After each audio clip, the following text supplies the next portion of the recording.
a lot of people are going to hold their biases, and that's about them. That's not about you, really. You have to remember, bias is not about you, it's about them.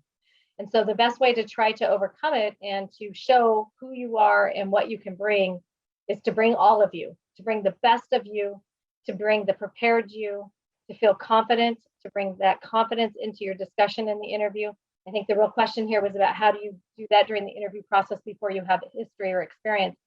It's to bring the best parts of you and to recognize that also, if you don't get selected for a role, it may not be about you. It may be that you just don't fit into the culture they're trying to create. And that's not a bad thing. That's a good thing that you learn that early on.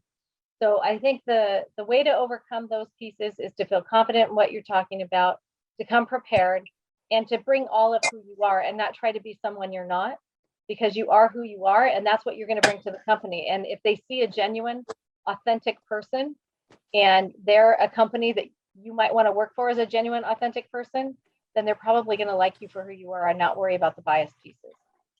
Bias is going to happen. It's going to happen all the time, and you're always going to be working to change the culture and the environment so that biases are not affecting who we are as people. And I can tell you, I'm sure most of the women on this call who are on the panel can share with you that when we first started our careers, there was a lot of bias, and it has improved so significantly, but it still exists. And so we just have to be prepared to counter it and to stand up to it, and stand up to it in a way that, really helps you be confident in who you are and what you bring to the table. Yeah, and I think to your point, Deb, things have changed significantly. When I started my career, my goal in life was to fit in, and I would do everything in my capacity to not be who I am, because the more important thing was to fit in. Okay. The world today is very different. And I think everybody has biases, but I think there is an acknowledgement of the element. And what I feel is happening, or has happened to some, at least small degree, is that because of the acknowledgement of the bias, when I see somebody who normally would have a bias against, but if that person comes in with a, with a commitment, with preparation, there is suddenly this urge to help the person. Okay. So always try to turn things that are negative into a positive way. And if you think of it like maybe these people are trying to help me, seek help, and try to get that sudden positive urge that people have to help people. And I think that is working sort of well, much better, I would say, definitely, compared to a couple of decades ago.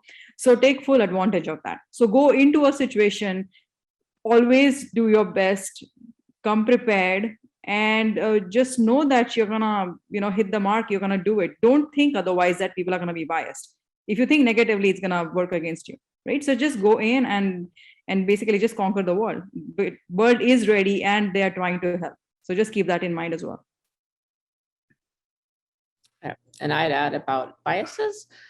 I think that the reason why people have biases is that they don't see too many women in this field, or why there may be, or biases. I don't see too many of somebody that looks like you in this area. So that's really about being. Your job is really to be yourself and to project that. And they, as you said, their issues are really their own. All that you can do is to be able to be yourself. Occasionally, and I've hit a few, very flagrant ones, and that one, you kind of, it helps to have a bit of a network where, sometimes even at Cadence, there's a group which we would go out to lunch with, and then you tell your stories, you get the most ridiculous one, and then honestly, then you realize, you didn't have the worst one, or maybe you had one of the funniest ones.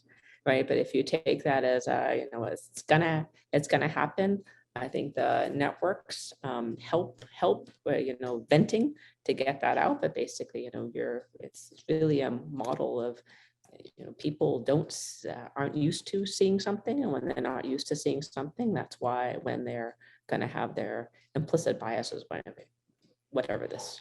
So the best you can do is just be you, and then vent when it gets bad, or find it as an amusing story. I have some funny stories too.